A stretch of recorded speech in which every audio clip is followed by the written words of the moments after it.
Doctor Krishnasamy sir வணக்கம். தமிழக வெற்றி கழக அரசு வணக்கங்க. புதிய தமிழகம் கட்சி இந்த 2026 சட்டமன்ற தேர்தலில் ஒரு 70 தொகுதிகளில் போட்டியிட்டு 89,772 வாக்குகள் அதாவது சுமார் 90,000 வாக்குகள் மட்டுமே பெறக்கூடிய ஒரு சூழ்நிலை தமிழக அரசியல் களத்தில் ஒரு மூன்றாவது புதிய சக்தியாக தமிழக வெற்றி கழகம் புகுந்ததால் இந்த பாதிப்பு புதிய தமிழகத்துக்கு ஏற்பட்டதா, அல்லது புதிய தமிழகம் கட்சியின் அரசியல் ரீதியான செல்வாக்கு கூட்டணியில் இல்லாததால் இந்த வாக்குகள் கணிசமாக குறைந்ததாக எழுந்துள்ள அந்த விமர்சனம் குறித்து எப்படி பார்க்குறீங்க சார்? அதாவதுங்க, தமிழ்நாட்டில் கடந்த பல வருடங்களாகவே அது சட்டமன்ற தேர்தலாக இருந்தாலும் நாடாளுமன்ற தேர்தல் அது உள்ளாட்சி மன்றத்தில் எந்த தேர்தலாக இருந்தாலும் சமநிலையோடு அணுகப்படுவது இல்லை. சமநிலையோடு அணுகப்படுவதில்லை என்று சொன்னால் அதுக்கு பல்வேறு விதமான அம்சங்களை நான் குறிப்பிட்டு காட்ட முடியும். ஒரு சில வேட்பாளர்கள் பல நூறு கோடி ரூபாய்களை கையிலே வைத்துக் கொண்டு சட்டமன்ற உறுப்பினர்களாக களமிறங்குகிறார்கள்.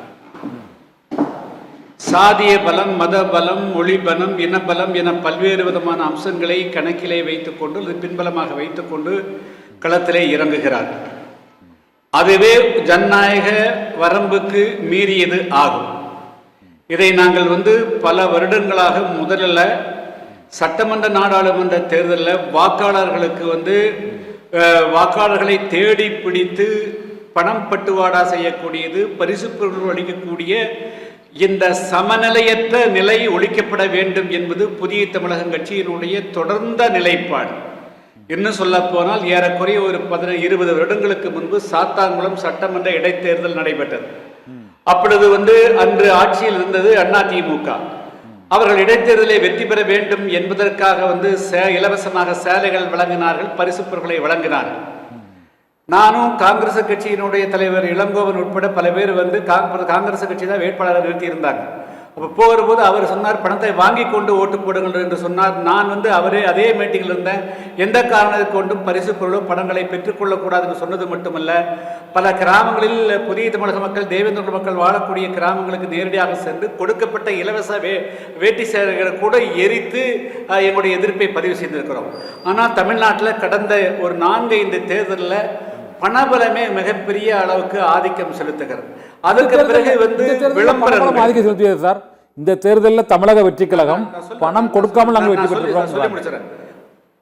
இல்ல நான் சொல்லி முடிச்சிருங்க. பணபலங்கள் முதல்ல பணபலம், திமுகவும் அதிமுகவும் பணம் கொடுக்கலன்னு சொல்ல முடியுமா? அதே தாவேக்காவே திருநெல்வேலி சட்டமன்ற தொகுதியில பணம் கொடுக்கலன்னு சொல்ல முடியுமா? ஒரு சில தொகுதிகளில் வேண்டுமென்றால் பணம் கொடுக்காம இருக்கலாம். திருநெல்வேலி சட்டமன்ற தொகுதியில தமிழ்நாட்டுடைய மிகப்பெரிய பல ஆயிரம் கோடி சொந்தக்கார இருக்கிற ஒரு கான்ட்ராக்டர் தானே நின்றாரு. அவர் தானே வெற்றி பெற்றிருக்கிறாரு. ஒரு ஓட்டுக்கு 3000-4000 கொடுத்தாருல்ல. கொடுக்கலன்னு எப்படி சொல்ல முடியும்? அதனால ஒரு பணபலமே இல்லை. தாவேக்கா கொடுக்கல அப்படின்னு சொல்றேன், வேற ஒன்றும் இல்லை. பெரும்பாலான தொழில இந்த பண விநியோகம் தமிழக வெற்றி கழகம் கொடுக்கல. எங்களுடைய நிலைப்பாட்டு சொல்றேன். அதாவது தமிழ்நாட்டினுடைய சட்டமன்ற தேர்தலை பொறுத்த மட்டிலும் சமநிலையோடு அணுகப்பட வேண்டும் என்று சொன்னால் எந்த தேர்தலையும் எந்த கட்சியும் எந்த வாக்காளர்களுக்கும் பணம் கொடுக்காத, பரிசு பொருட்கள் கொடுக்காத நிலை வேண்டும். நான் எங்களுடைய கட்சியினுடைய மாநாடு ஜனவரி 7ஆம் தேதி மதுரையில் கூட்டணும். அதுலேயும் கூட நாங்கள் முக்கியமான தீர்மானம் நிறைவேறணும். ஆளுங்கட்சி ஒன்றே தேர்தலுக்கு முன்னாடி இருக்கக்கூடாது. 3 மாசத்துக்கு முன்னாடியே எல்லா விதமான பவரையும் தேர்தல் கமிஷன் கொடுத்துடணும். தேர்தல் கமிஷன் தான் அந்த 3 மாதத்துக்கு ஆட்சி இருக்கணுங்கிற சொல்லிக்கிறோம். அப்பதான் எல்லா கட்சிகளுக்கும் சமமாக வாக்காளர்களை சென்றடைய முடியும். எனவே அப்படிப்பட்ட ஒரு நிலையில தமிழ்நாட்டில் இந்த தேர்தலை பொறுத்த மட்டும் பவர் பாலிடிக்ஸ் ஒரு பக்கம், ஆளுங்கட்சி ஒரு பலத்தோட, எதிர்கட்சியாக இருக்கக்கூடிய அதிமுக அவர்களும் படபலத்தோடு நின்றார்கள்.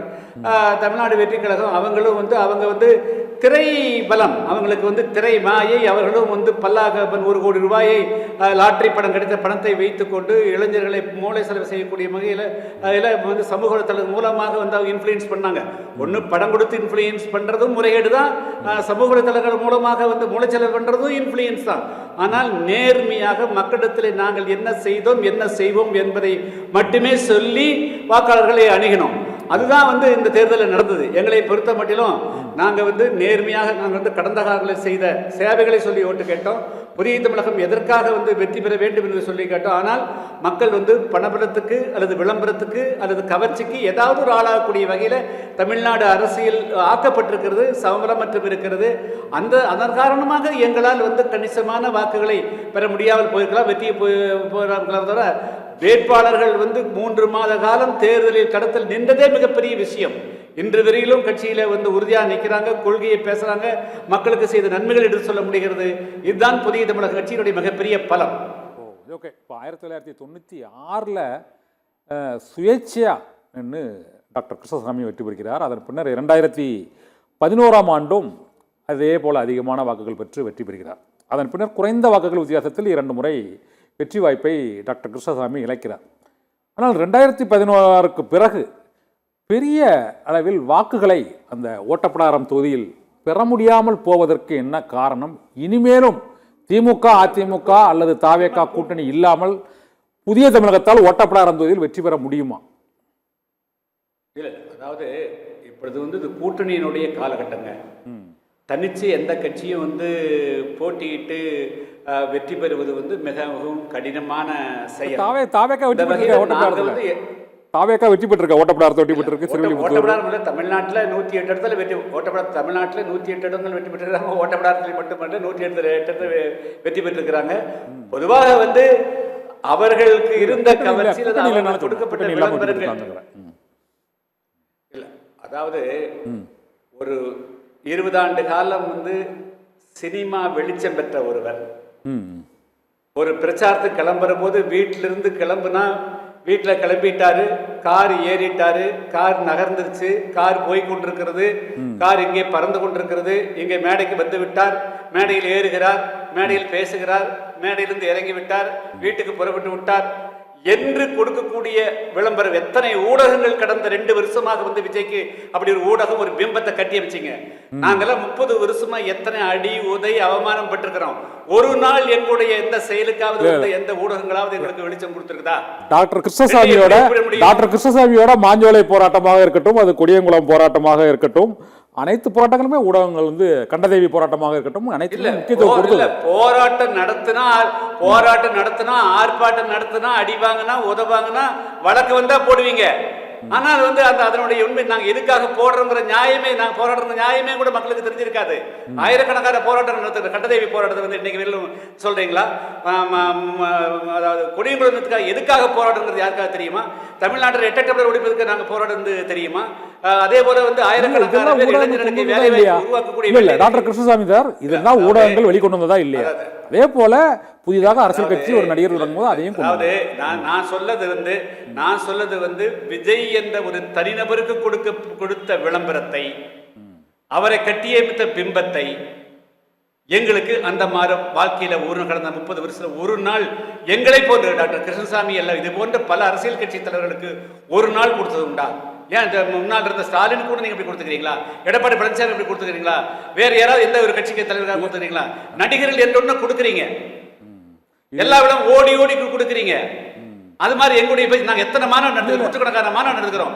ஒரு மாநாடு எங்களுக்கு லைவ்ல நீங்க போட்டிருப்பீங்களா? இல்ல doctor Krishnasamy sir, doctor Krishnasamy sir, இந்த அரசியல் கட்சிகளின் மாநாடுகள் மக்கள் கூட்டம் அதிகமாக இருக்கக்கூடிய, அது எந்த நிகழ்ச்சியாக இருந்தாலும் ஊடகங்கள் அதற்கு வெளிச்சம் கொடுப்பது, பத்திரிகையாளர்கள் வெளிச்சம் கொடுப்பது இயல்பு. அது போல விஜயின் கூட்டங்களுக்கும் அந்த அதிக ஒரு எதிர்பாராத ஒரு கூட்டம் கூடியது, அதனோட விளைவு நம்ம தேர்தலில் பார்த்தோம். அதை மறக்க முடியாது இல்ல சார்? இல்ல, கூட்டம் கூடுறதுக்கு கொடுக்கக்கூடிய விளம்பரத்துக்கும் கூட்டத்தை கொடுக்கக்கூடிய விளம்பரத்துக்கு 2 வித்தியாசம் இருக்குல்ல. நாங்க மதுரையில் என்ன குறைச்ச மாநாடு, என்ன கூட்டம் குறைச்சு கூட்டணும்? 1998 செப்டம்பர் 11, 12 5 லட்சம் பேர் திரட்டி கிடந்த ராமநாட்டில் ஒரு ஊடகத்தில் வரல. 2000 அக்டோபர் மாதம் 1ஆம் தேதி 2000 திருச்சியில் பிரம்மாண்டமான கொற்ற மலையில மாநாடு கூட்டணும், அதுக்கு ஒரு விளம்பரம் இல்ல. உலகத்தமிழ் மாநாடு 2010 கோயம்புத்தூர் கூட்டணும், அதுக்கு ஒரு விளம்பரம் கிடைக்கல. இப்பொழுது 2026 ஜனவரி 7ஆம் தேதி மதுரையில் பிரம்மாண்டமான மாநாடு கூட்டணும். ஒரு டிவியிலும் கூட மாநாடு நடக்கிறது முன்னாடி போடல, பந்தல் விசிட் பண்றது போடல, மாநாடு நடந்ததுன்னு ஒரு செய்தி ஒரு நிமிஷம் போட்டிருக்கலாமே தவிர டாக்டர் கிருஷ்ணசாமி அவர்கள் இங்கிருந்து புறப்பட்டார், வந்து கொண்டிருக்கிறார், மாநாடு இருவருக்கும் மக்கள் வரவேற்பு கொடுக்கிறார்கள், மாநாடு ஆரவரம் எங்க வந்து எங்க கொடுத்திருக்கிறீங்க? விஜய் அவர்களுக்கு கொடுத்த விளம்பரத்தை போல, நடிகர்களுக்கு கொடுக்கிற விளம்பரத்தை போல, நடிகர்களுக்கு கொடுக்கிற விளம்பரத்தை போல தமிழ்நாட்டில் இருக்கிற அடித்தள மக்களுக்கு எல்லா கட்சியும் சொல்றீங்களா? அதே மாதிரி எல்லா கட்சியிலும் கொடுத்தா ஜெயிச்சிடலாங்கிறீங்களா? நீங்க எல்லாருக்கும் நியாயமா கொடுங்க, எல்லாருடைய வண்டவாளம் தண்டவாளத்துக்கு வரும் ஆச்சுங்களா?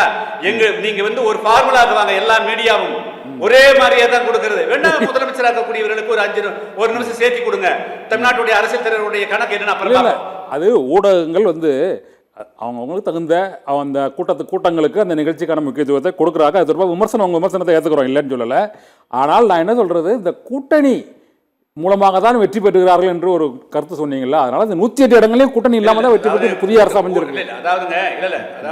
அதாவது இப்படி பார்ப்போம், தமிழ்நாட்டில் ஆளுங்கட்சியா திமுக இருந்தது.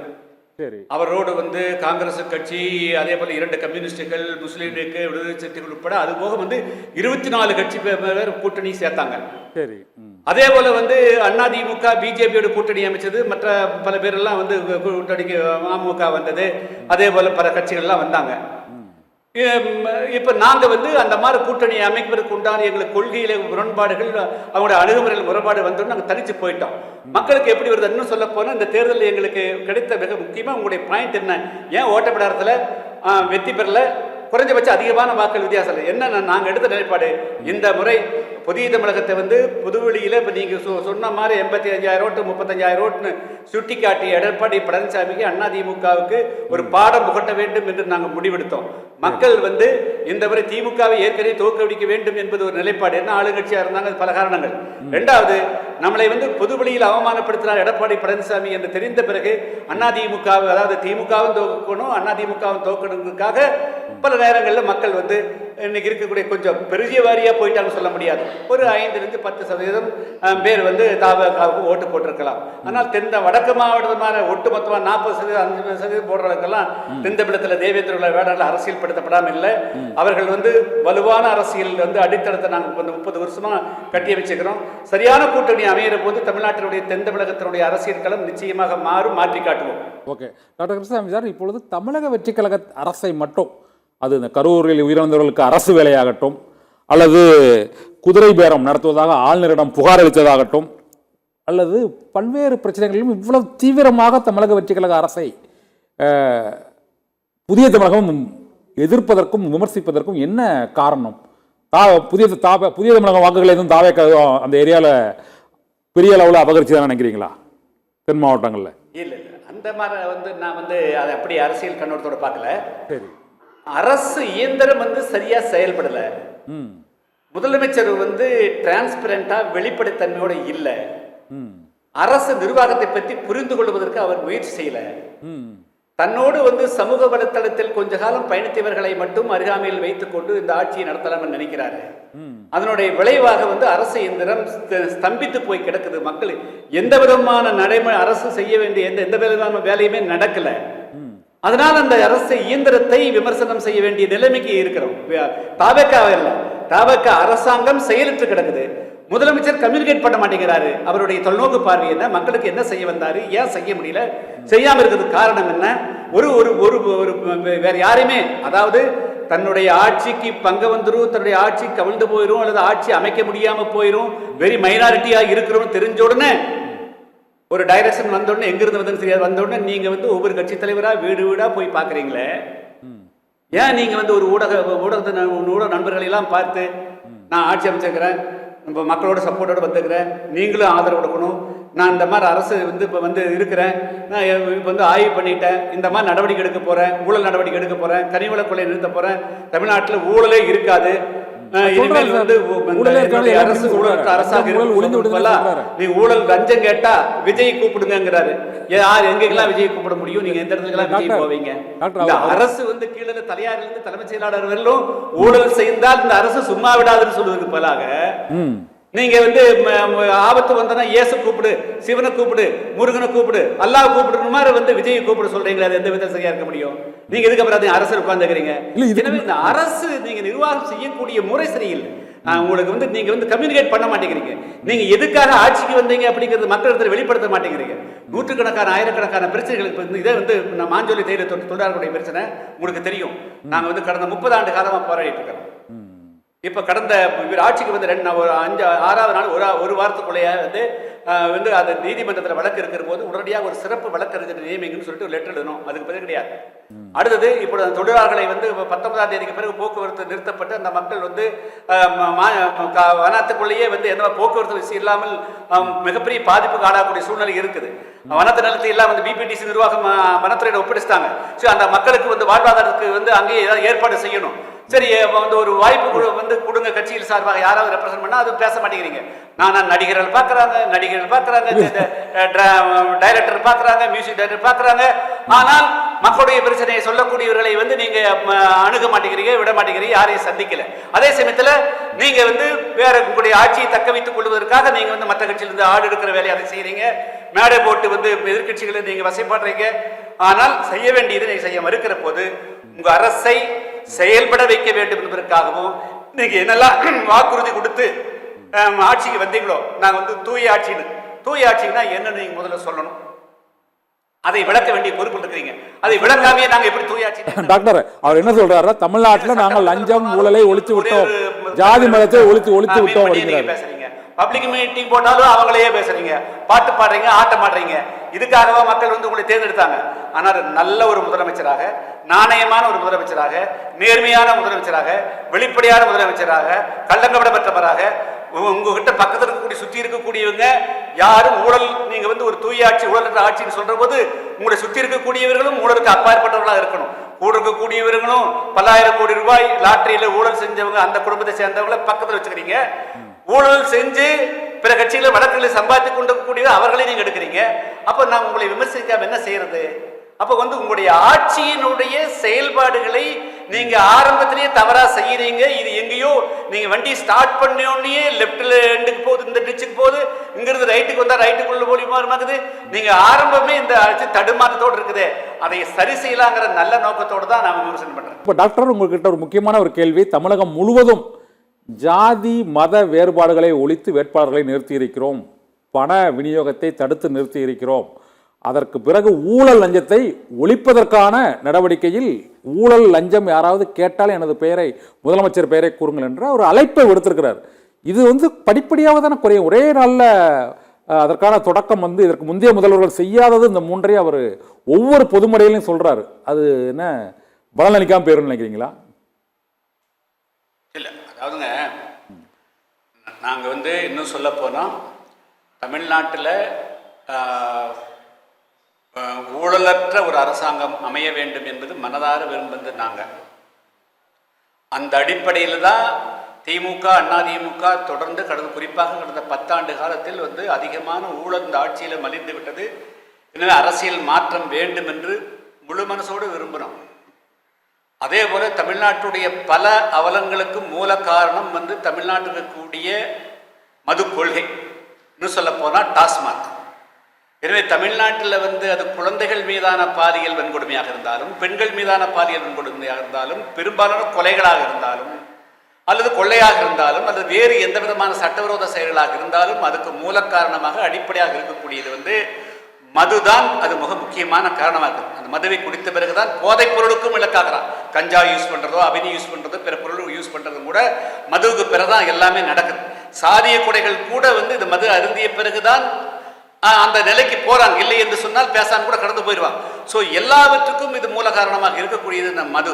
எனவே இந்த மதுவும் பூரண மதுவிலக்கு அமல்படுத்தப்பட வேண்டும் என்பதெல்லாம் எங்களுடைய கொள்கையிலே மிக முக்கியமாக இருந்தது. அதையெல்லாம் இவர்கள் பேசினார். இன்னும் சொல்ல போனா தமிழ்நாடு வெற்றி கழகத்தினுடைய இளைஞர்கள், அவருடைய விஜய் ரசிகர் மன்றர்கள் ஊரூரா போய் பிரச்சாரம் செய்கின்ற பொழுது விஜய் அவர்கள் ஆட்சிக்கு வந்தவுடன் டாஸ்மாக் மூடுவாங்கன்னு பெண்கள்கிட்ட வாக்குறுதி கொடுத்தாங்க. ஏன் மூட மாட்டேங்கிறீங்க? 2 மாசம் ஆச்சல்ல, உங்களுக்கு இல்ல ஏங்க என்ன படிப்படியா மூடுனா நீங்க சொன்னீங்க. ஆமா, தமிழ்நாட்டில் நீங்க படிப்படியா மூடணும் என்னங்க? 717 கடையை வந்து அரசாங்க கடையை மூடிட்டு நீங்க வந்து மணமகள் மன்றம் வர 700-7,000 கடையில் நீங்க திறந்துட்டீங்களா? வேற கடையை திறந்துக்கிறீங்களே. இன்னைக்கு வந்து உங்களுடைய வருமானம் ஏதாவது குறைஞ்சிருக்குதா? நீங்க சொன்ன கொள்கை என்னாச்சு? அது வந்து ஒரே கையெழுத்துல ஒரு துளி மையில வந்து நீங்க தமிழ்நாட்டில் பூரண மதுவிலக்கு அமல்படுத்தி இருக்கலாமே, ஏன் மறுக்கிறீங்க? இதுக்கு படிப்படியே தேவை, இதுக்கு கால அவகாசம் தேவை. அப்போ உங்களுடைய கொள்கையில் நீங்கள் வந்து உறுதியாக இல்லை. நீங்கள் வந்து 717 கடைகளை மூடியதாக சொல்லிவிட்டு அந்த 717 கூட பேருந்து நிலையத்தில் இருக்கக்கூடிய கடைகள் கிடையாது, அது கோயிலுக்குள்ள இருக்க பக்கத்தில் கடை கிடையாது, அல்லது வந்து பள்ளிகளுக்கு பக்கத்தில் இருக்கக்கூடிய கடைகள் கிடையாது. ஒரு சில கடைகள் இருக்கலாமே தவிர பெரும்பாலான கடைகள் எல்லாமே வந்து வியாபாரம் குறைவா இருக்கக்கூடிய ஊருக்கு ஒதுக்குப்புற கடைகள் தான் மூடிக்கிறாங்க. பல கடை அந்த இடத்துல வந்து ஒரு கடையை மூடினா அந்த இடத்துல வந்து மணமகள் மன்றத்து 9 கடைக்கு பர்மிஷன் கொடுத்துக்கிறீங்க. நாங்க கேட்கக்கூடிய கேள்வி, நாங்க தொடர்ந்து பல வருடங்களாக தமிழ்நாட்டில் பூரண மதுவிலக்கு அமல்படுத்தப்படும் எல்லா கட்சியும் சொல்லிக்கிறாங்க. அதை நீங்க சொல்லி ஆட்சிக்கு வந்தீங்க, ஏன் செய்ய மறுக்கிறீங்க? அதே போல கனிவள கொள்ளை நீங்க என்ன செய்றீங்க? நாங்க வந்து முதல்ல எல்லா குவாரியும் ஸ்டாப் பண்ண, யார் சட்டவிரோதம் நடத்துறாங்களோ அதையெல்லாம் ஸ்டாப் பண்ண. அப்ப சட்டத்துக்கு ஒரு உட்பட்டு நடத்தக்கூடியவங்களுக்கு மட்டும் பர்மிஷன் கொடுங்கன்னு சொல்றோம். ஆனா இப்ப அப்படியே நடக்குது. போற இடத்துல 1 நாள் 2 நாள் குவாரி நிற்குது, அதுக்கு பிறகு மீண்டும் 3ஆவது நாள் ஓட ஆரம்பிக்குது. சரி, லஞ்ச லாபம் நீங்கள் ஒழிச்சுதான் சொன்னீங்க, எங்க ஒழிச்சுக்கிறீங்க? நீங்க வந்து நான் கேட்கிறேன், நீங்க வந்து கீழே ஒரு கிளர்க்கு வாங்கக்கூடியது ஒளின்னு சொல்றீங்க, ஒரு இபில சூப்பர்வைசர் வாங்கக்கூடிய இது வந்து ஒளின்னு சொல்றீங்க. நான் மேல ஒழிச்சுட்டேன்னு நீங்க சொல்றீங்களா? நான் வாங்குறதே இல்ல, எங்க அமைச்சர்கள் யாரும் வாங்குறதே சொல்ல மாட்டேங்கிறீங்க. இல்ல சொல்றாங்க, டாஸ்மார்க் அதிபர்கள் எல்லாம் டாக்டர் சொல்றாங்க, மேல அமைச்சர்களோ அல்லது நிறுவனங்களுடையோ கமிஷனோ பல டெண்டர்கள் ரத்து பண்ணிருக்கு சார். ஓரளவு மேலையும் கீழையும் ஓரளவு ஒழிப்பதற்கான முயற்சியில் ஈடுபடுறாங்க. ஓரளவுக்கு எல்லாம் கிடையாது. நாங்கள் வாங்கவே மாட்டோம், எங்க அரசு வாங்குறதில்ல, நான் வாங்குறதில்ல, நான் லஞ்சத்தை முழுமையா ஒழிச்சுட்டேன், என்கிட்ட நான் வந்து என்கிட்ட லஞ்சம் கிடையாது, அமைச்சர் ஒருத்தரும் வாங்க மாட்டான் அப்படின்னு டிக்ளேர் பண்ணுவீங்களா ஒரு நாளாவது? அப்படி டிக்ளேர் பண்ணா புதிய தமிழகம் தாயக கூட கூட்டணி வச்சிருக்காங்க சார். மதுபான ஆலைகள் உரிமையாளர்கள் என்னை பார்க்க சந்திக்கவே அனுமதிக்க மாட்டேன்னு சொல்ல முடியுமா? சென்னைக்குள் இருக்கக்கூடிய பெரிய பாஷ்யம் கான்ட்ராக்டர் உட்பட யாருமே எங்களை எல்லாம் சந்திக்கிறதே இல்லை. சட்டவிரோதமாக வந்து நாங்கள் கட்டிய கட்டடங்களுக்கு வந்து நாங்கள் அனுமதி வாங்குதே இல்லைன்னு சொல்ல முடியுங்களா? சொல்ல முடியுமா? நான் நாடு கொஞ்சம் பொறுமையா இருங்க, நாங்கள் எல்லாம் கொண்டு வர்றோம், இன்னைக்கு கொண்டு வர மாட்டோம் ஆச்சுங்களா? ஒரே நேரத்தில் ஏறக்குறைய 2 வருடங்களாக நிறுத்தி வைக்கப்பட்டிருந்த எத்தனை திட்டங்களுக்கு ஒரே நாளில் பல 100 கோடி ரூபாய் கைமாறப்பட்டு அந்த திட்டங்களுக்கு வந்து இன்னும் சொல்ல இந்து அறநிலையத்துறையுடைய இடத்தில் கட்டப்பட்ட ஒரு கட்டிடத்துக்கு கூட அனுமதி கொடுக்கப்பட்டிருக்கிறது. அதையெல்லாம் நாங்க வந்து ஆதாரத்தோட கொண்டு வருவோம் ஆச்சுங்களா? அதனால வந்து நீங்க வந்து டாக்டர் லஞ்ச ஊழல் இருக்குங்கிறீங்க, இப்போ லஞ்ச ஊழல் முறைகேடுகள் இன்னும் தொடர்ந்து இல்ல நாங்க இல்ல, அதாவது நீங்கள் ரிட்டாரிக்கு நீங்கள் வெற்று கூசல் போட்டு பிரயோஜனம் இல்லை. முதல்ல நாங்க வந்து கவர்னன்ஸ், ஒரு நல்ல நிர்வாகத்தை கொடுங்க, அரசு இயந்திரம் இயங்கட்டும், உண்மையா இருங்க. அதை விட்டுட்டு நாங்க வந்து தலித்துகளுக்கு வந்து 6 மந்திரி கொடுத்துருக்கிறோம், கொடுத்து என்ன பிரயோஜனம்? தலித்துல வந்து ஒரே சாதி தான் இருக்கு. தலித்துக்கிற வார்த்தை ஒரே சாதியா? தமிழ்நாட்டில் வடக்கு மாவட்டம் எடுத்தா ஆதிராவிடன் அழைக்கப்படக்கூடிய பறையர்கள் இருக்கிறாங்க. தென் தமிழகத்துல ஆச்சா பெரம்பலூருக்கு தெற்கு எடுத்துட்டீங்கன்னா டெல்டா மாவட்டங்கள்ல மதுரையில, தேனியில, திண்டுக்கல்ல தேவேந்திர வேளாளர்கள் பல லட்சக்கணக்கான பேர் இருக்கிறாங்க. மேற்கு மாவட்டங்கள் அது இருக்கிறாங்க. நீங்க ஒரே ஒரு சாதிக்கு மட்டும் கொடுத்து 4 மதுரை கொடுத்தே சொல்லிட்டு இருந்தீங்கன்னா மற்ற சாதியெல்லாம் உங்களுக்கு யாருமே கூட தெரியவே இல்லைன்னு அர்த்தம். இருந்தாலும் பட்டியல்ல ஃபர்ஸ்ட் 8 பேர் கொடுத்தாங்க சார். இதுவரை இல்லாம பட்டியல் சமூகத்துல 8 பேர் கொடுத்தாங்க. ஒரு சாதிக்கு கொடுத்தது, ஒரு சாதிக்கு கொடுத்தது அது இருக்கு. இருந்தாலும் அதிகபட்சமா கொடுத்துருக்காங்களா இல்லையா? இருக்கிறது பாருங்க, நீங்க ஒரு சாதிக்கு கொடுத்ததை நீ மற்றது கொடுத்ததாக சொல்றதே அதே தப்பானது தானே? இது எல்லா இதுலயும் டாக்டர், இது பிற்படுத்தப்பட்டவர்களையே நீங்க இருக்கக்கூடிய அத்தனை ஜாதிக்கு கொடுத்துருக்காங்களா? அப்படி கிடையாது. இல்ல பிற்படுத்தவங்களுக்கு பிற்படுத்தப்பட்டவர்களே இவ்வளவு இருக்கு கொடுத்துருக்காங்களா இல்லையா? அது மாதிரி இதுல கொடுத்துருக்காங்க. இதுவரை இல்லாத அளவுக்கு அதிக அளவுல கொடுத்துருக்காங்க.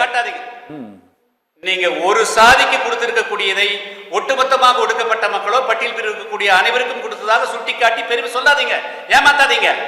நான் வந்து பட்டியல் பிரிவில் 25% இருக்கக்கூடிய மக்கள்ல ஒரு சாரார் கொடுத்திருக்கணும் மட்டும் சொல்லிக்க. நீங்க தேவேந்திர வேளாளரையும் சேர்த்து சொல்றீங்க. அப்ப உங்களுக்கு ஒரு புரிதலே கிடையாது அர்த்தம். தமிழ்நாட்டில் வந்து பட்டியல் சொன்னா ஒரே சமுதாயம் தான் இருக்குதா? 76 சாதி இருக்குது. அது புரியாம இருக்கு, நீங்க தப்பா சொல்றீங்க, தப்பான கணக்கா கொடுக்குறீங்க. அப்ப அந்த மக்களை ஏன் ஏமாத்த வர்றீங்க? இந்த பெயர் மாற்றம் நீங்க ஏத்துக்கிறீங்களா சார்? சமூக நீதித்துறைன்னு ஒரு பெயர் மாற்றம் இருக்கலாம், அதை நீங்க வரவேற்கிறீங்களா, எதுக்குறீங்களா சார்? அது இங்க பாருங்க, பேரை மாத்துனீங்க சரியானது. அதை வந்து தொடர்ந்து நான் வந்து கடந்த 10 வருஷமா 20 வருஷமா நாங்க சொல்லிட்டு வர்றோம், பல வருஷமா சொல்லிட்டு வர்றோங்க. ஒரு பல 76 சாதிகள் இருக்கக்கூடியதுக்கு வந்து ஆதிராவிடன் பெயர் வைக்காதீங்க, அதை சமூக நீதித்துறைன்னு மாற்றுங்கன்னு 1996 பல வருஷங்களா சொல்லிட்டு வரேங்க. வகையில் செஞ்சிருக்கிறாங்க. அதுல ஒன்றும் மாற்றம் இல்லை. அது ஒன்று வரவேற்கிறீங்க. ஆமா, ஆமா, ஆமா. ஆமாம், நம்ம நிறைவா ஒரு கேள்வி சார். இந்த விவாதத்தில் நீங்கள் தொடர்ச்சியாக கடந்த 5 ஆண்டுகளாக திமுகவை கடுமையாக விமர்சிச்சிங்க. இப்போது தாவேக்காவை ஒரு நல்லெண்ண நோக்கோடு விமர்சிச்சுட்டு வரீங்கன்னு சொல்கிறீங்க. அதிமுகவுடையும் கடுமையான விமர்சன போக்கு கடந்த முறை கூட்டணி வைக்கிற 2026 பாரதிய ஜனதா கட்சியிலிருந்தும் அவர்களுடைய வியூகம் தவறானது என்று விமர்சித்து விட்டீர்கள். இப்போது புதிய தமிழகம் கூட்டணி வைக்கக்கூடிய கட்சி எது தனித்தே தான் பயணிக்க போறீங்களா? இல்ல, அதாவது திமுகவை விமர்சித்தது பல விஷயங்களும் கொள்கை மாறுபாடு இருந்த விஷயத்தை விமர்சித்தோம். சரி, ஆச்சுங்களா? அவர் முதலமைச்சர் பதவியேற்ற திராவிடியன் ஸ்டாக்னு சொல்லி போட்டார். ஆச்சுங்களா? மத்திய அரசாங்கத்தை ஒன்றிய அரசு என்று விமர்சித்தார்கள். சரி, இது போன்ற பகுதிகளில் கொள்கை ரீதியாக திமுக அரசை நான் விமர்சித்தேன். சரி, அதிமுகவை கடந்த காலங்களில் ஊழலும் ஒடுக்கப்பட்ட மக்களுக்கும் தென் தமிழகத்துல ஒரு சாதியோடு மட்டும் அடையாளப்படுத்த காரணத்தால் அதை எதிர்த்தோம். இப்பொழுதும் கூட விஜயை நீங்க பல பிராமிஸ் கொடுத்து வந்திருக்கிறீங்க. சாதி இருக்காது, மதம் இருக்காது, மொழி இருக்காது, இனம் இருக்காது அப்படின்னு சொல்லியிருக்கிறீங்க. அப்படி நீங்க இல்ல, அது வேற. அச்சா, வேட்பாளர் தேர்வில் சாதி தான் இருந்தது, இல்லாமல் கிடையாது. ஆச்சுங்களா? பணம் இருந்தது, எல்லா விதமான குறைபாடுகளும் இருந்தது. நீங்க திருச்சியில போட்டியிட்டதுக்கும் சாதிதான் மதம் தான் பின்பலம், அது வேறு பிரச்சனை. அதுக்குள்ளே கூட நான் வரல. நீங்க உங்களுடைய வார்த்தை நல்லதாக இருக்கட்டும். ஆனா நீங்க அந்த அந்த சொற்படி இந்த அரசு இல்லை. நீங்க நீங்க பெருசா எதிர்பார்க்கிறாங்க. தமிழ்நாட்டு மக்கள் மிகப்பெரிய விஷயங்களை எதிர்பார்க்கிறாங்க. தமிழ்நாட்டில் ஒரு மாற்றம் வேணும்னு இருக்கிறாங்க. அதாவது திமுக போல அதிமுக போல ஆட்சி இருக்கக்கூடாதுன்னு மாற்றத்தை எதிர்பார்க்கிறாங்க. அந்த மாற்றத்தை கொடுக்கக்கூடியவரா நீங்க இல்ல. இன்னும் திரைப்பட நடிகராகவே நீங்க காட்சி அளிக்கிறீங்க. அப்படி இருக்கிறீங்க. நீங்க தமிழ்நாட்டு முதலமைச்சரா மாறுங்கிறதா புதிய தமிழ் டாக்டர் கிருஷ்ணசாமியுடைய எதிர்பார்ப்பு. அதனால நாங்க இப்ப நான் விமர்சனம் எல்லாம் தாவக அரசை நாங்க யாரோட கூட்டணி போங்கிறது கடந்த கால போல தனிச்செல்லாம் கிடையாது. நாங்க நல்ல வியூகம் வைப்போம். தமிழ்நாட்டுடைய மக்களுடைய நலனுக்கு உகந்த வழி நாங்க ஒரு வலுவான கூட்டணியை ஊழலற்ற ஜனநாயக ரீதியான அனைத்து மக்களுக்குமான அரசை அமைக்கிறதுல அந்த யாரெல்லாம் இனிமேல் தங்களை மாற்றி அமைத்துக் கொண்டு தகவமைத்துக் கொண்டு புதிய சூழலுக்கு ஏற்ப எந்த கட்சிகள் எல்லாம் தயாராகதோ அதை பற்றி நாங்கள் சிந்திப்போம். எங்களுக்கு தனிப்பட்ட தாவாக்க என்ற கட்சி மீது விரோதமும் இல்லை, வெறுப்பும் இல்லை, எந்த விதமான இல்லை. தாவாக்க அரசு எதிர்பார்த்தபடி செயல்படல. இன்னும் சொல்ல போனால் செயல்பட்டால் புதிய தமிழகம் கூட்டணி வைக்கலாம். செயல்பட்டால் தாவேக்காவுடன் கூட்டணி வைக்கலாம். இல்ல, அது அப்படி முடிக்காதீங்க. அதை தேர்தல் வருகின்ற இன்னைக்கு தேர்தல் வரணும் வரல, தேர்தல் வருகின்ற பொழுது எந்த கட்சியோடு எப்படி முடிவெடுப்பதை தவிர தனிச்சு ஒரு கட்சியோடு முடிவெடுப்புமா இல்லையா என்று அந்த கேள்வி லீடிங் கொஸ்டின் போட வேண்டாங்க. தேர்தல் வருகின்ற பொழுது தேர்தல் கூட்டணி முடிவெடுப்போம். இப்பொழுது தாவாக அரசை நடுநிலைமையோடு விமர்சிக்கிறேன். ஓகே, நன்றி டாக்டர் கிருஷ்ணசாமி சார். இந்த தமிழக வெற்றி கழகத்தின் விமர்சனம் மற்றும் தென் மாவட்ட அரசியல் நிலவரம் உள்ளிட்ட பல்வேறு கருத்துக்களை எங்களோடு இந்த சிறப்பு விவாதத்தில் பகிர்ந்து கொண்டமைக்கு மிக்க நன்றி. மற்றொரு அரசியல் ஆளுமையோடு அரசியல் சதுரங்க நிகழ்ச்சியில் கலந்து கொள்ளலாம். நன்றி.